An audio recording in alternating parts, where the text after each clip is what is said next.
पदाधिकारीगण, सम्मानित अतिथिगण, महाराणा प्रताप शिक्षा परिषद से संबद्ध विभिन्न शिक्षण प्रशिक्षण संस्थानों से जुड़े हुए प्रधानाचार्य, प्राचार्य, शिक्षकगण और प्यारे बच्चों, आज महाराणा प्रताप शिक्षा परिषद अपने 92 वर्ष पूरे होने के संस्थापक सप्ताह समारोह के साप्ताहिक कार्यक्रम का शुभारंभ कर रहा है।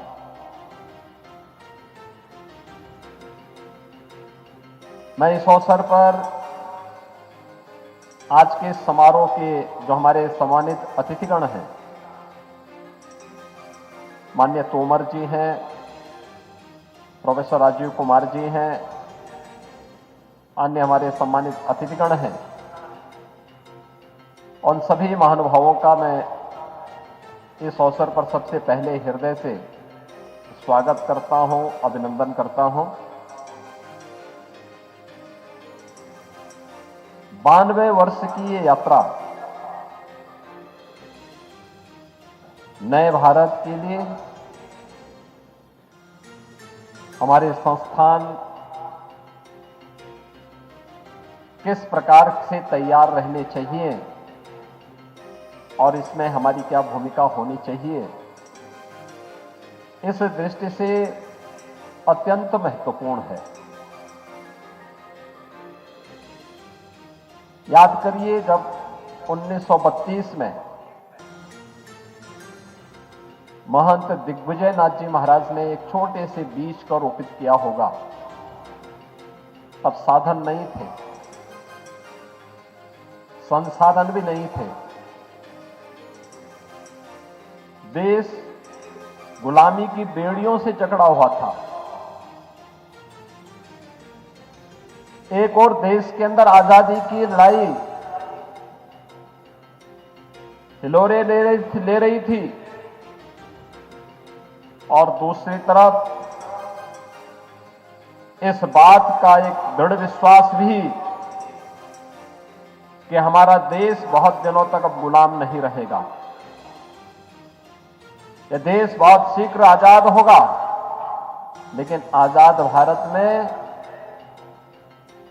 कैसे लोगों के हाथों में देश की बागडोर होनी चाहिए, यह देश कैसे अपनी यात्रा को आगे बढ़ाएगा, इस दृढ़ विश्वास के साथ आने वाली पीढ़ी के सामने एक आदर्श हो, स्वदेश और स्वाभिमान के प्रतीक हो,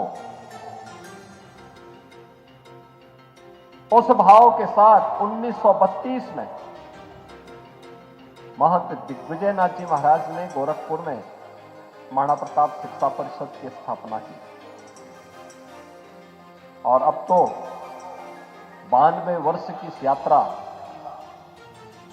के समग्र मूल्यांकन का समय महाराणा प्रताप शिक्षा परिषद और उससे जुड़ी हुई संस्थाओं के सामने भी है।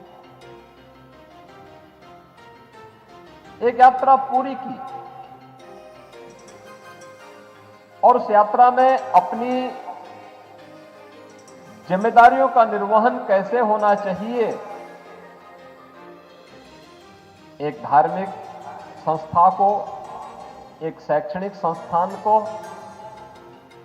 एक व्यक्ति के नाते, ईश्वर की सर्वश्रेष्ठ कीर्ति के नाते, यह हम सब के लिए मूल्यांकन का एक अवसर भी है। कहने की कोई आवश्यकता नहीं आज के समय में कि आज पूरी दुनिया भारत की ओर देख रही है।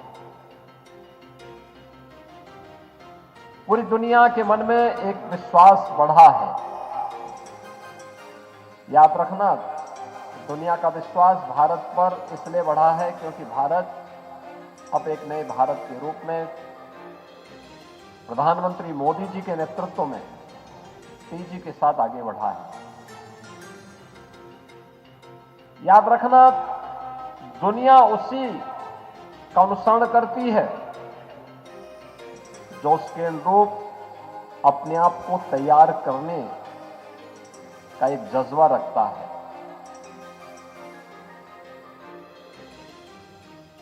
जो स्वयं खड़ा नहीं हो सकता और दूसरों को खड़ा होने की प्रेरणा क्या देगा। और आज जब दुनिया की मानवता के सामने एक चुनौती है स्वयं के लिए और पूरी मानवता की रक्षा के लिए, उन स्थितियों में दुनिया की विश्वास का प्रतीक बनकर के उभरा है भारत। आज के वैश्विक परिदृश्य में आप इस बात को देख सकते हैं। एक समय था जब भारत किसी भी गुट में नहीं था और असमंजस की स्थिति देश के सामने हुआ करती थी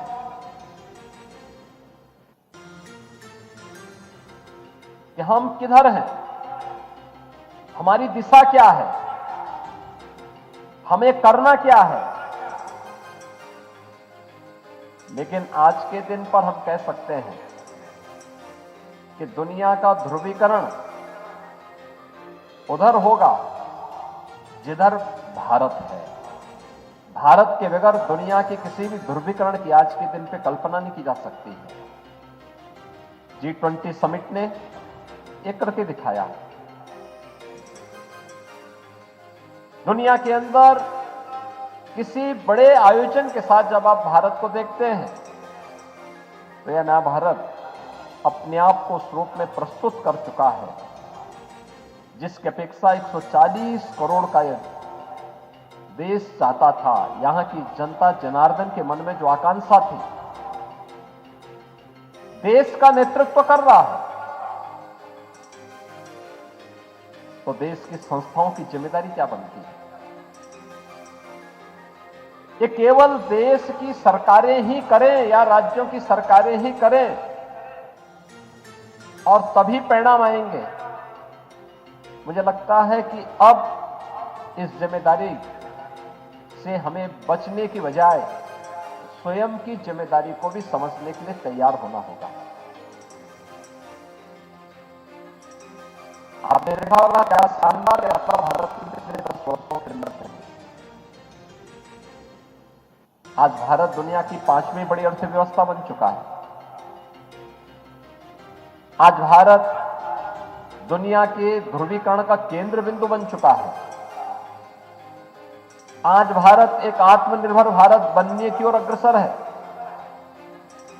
भारत ने अपने 25 वर्ष की आगामी यात्रा का एक रोड मैप दुनिया के सामने रख दिया है, अपने देशवासियों के सामने भी रख दिया है कि देश जब अपनी आजादी के 50 वर्ष 100 वर्ष पूरा करेगा, शताब्दी महोत्सव मना रहा होगा, तब हम एक विकसित भारत होंगे।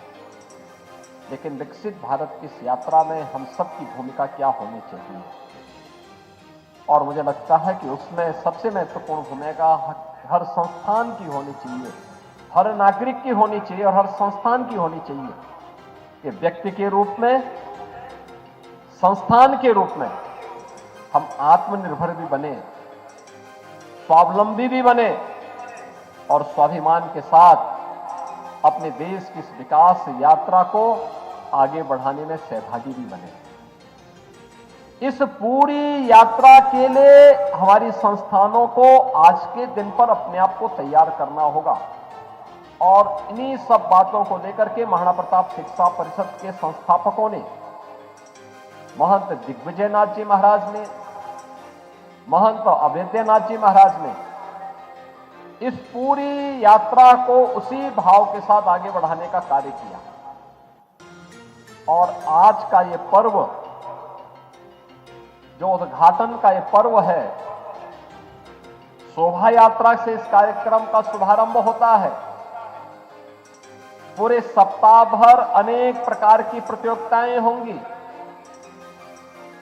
और 10 दिसंबर का मुख्य समारोह जब होगा तो मुख्य समारोह में विभिन्न जो प्रतियोगी छात्र हैं जिन्होंने अपनी अपनी प्रतियोगिताओं में स्थान पर बनाया है, उन्हें तो सम्मान दिया ही जाता है, साथ साथ योग्यता छात्रवृत्ति भी प्रत्येक क्लास के छात्रों को उपलब्ध कराई जाती है।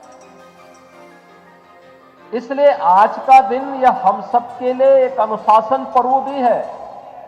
याद रखना, कोई जीवन कभी सर्वांगीण विकास के पथ पर तब तक आगे नहीं बढ़ सकता जब तक कि वह स्वयं अनुशासित ढंग से आगे नहीं बढ़ता हो।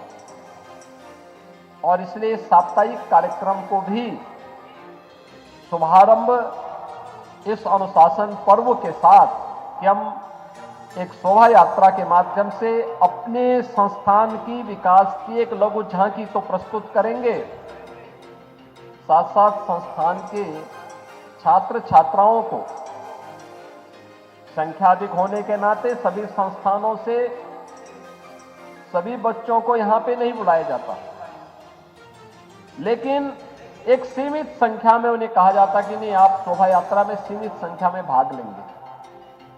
लेकिन उस सीमित संख्या में भाग लेने वाले छात्रों को भी अपने संस्थान के साथ साथ अपने शिक्षा परिषद और भावी भारत के निर्माण में उनकी क्या भूमिका होने जा रही है, इस दृष्टि से भी अपनी भूमिका को यहां पर इस कार्यक्रम के माध्यम से प्रस्तुत करने का एक अवसर प्राप्त होता है। आज हम सब एक सही दिशा में आगे बढ़े हैं। अभी यहां पर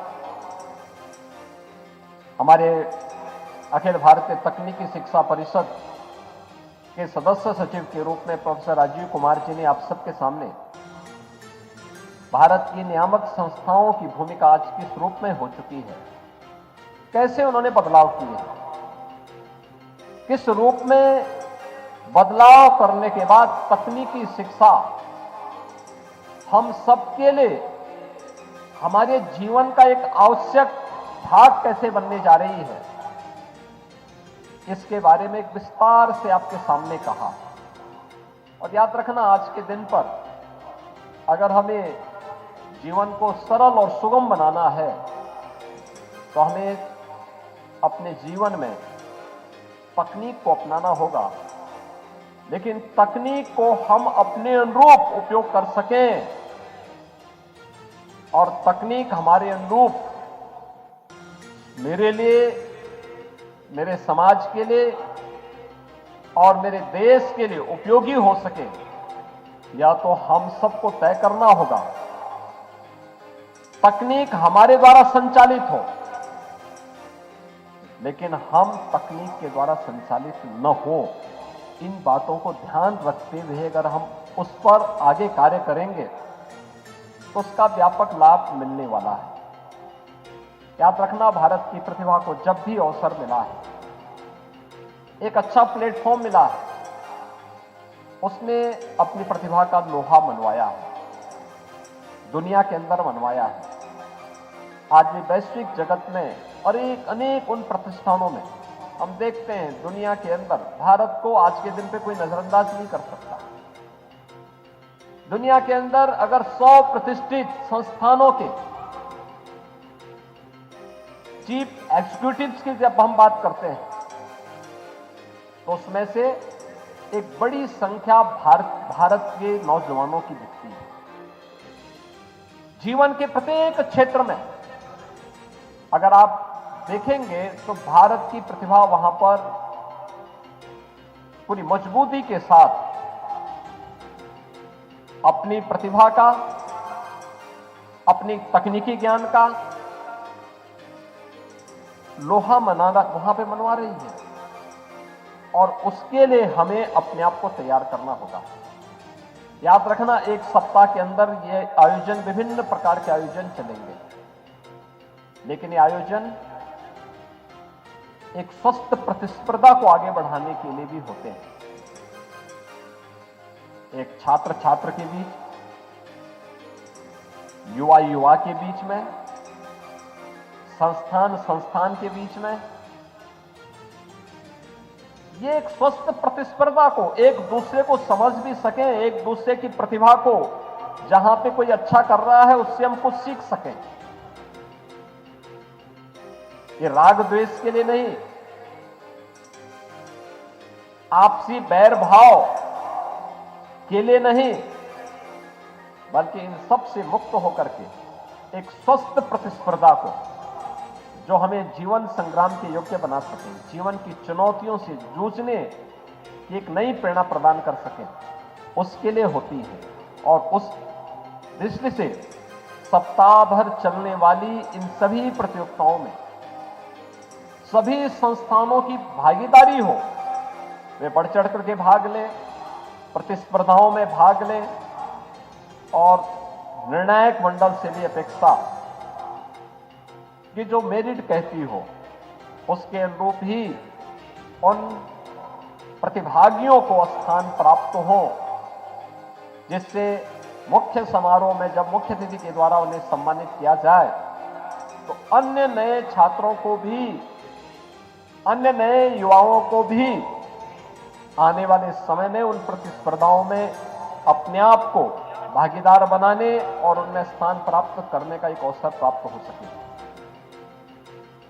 10 दिसंबर को इसका मुख्य समारोह यानी समापन समारोह संपन्न होगा, और फिर उस समारोह में वे सभी प्रतिभागी जिन्होंने अपनी अपनी प्रतियोगिताओं में स्थान बनाया है उन्हें सम्मानित भी किया जाएगा।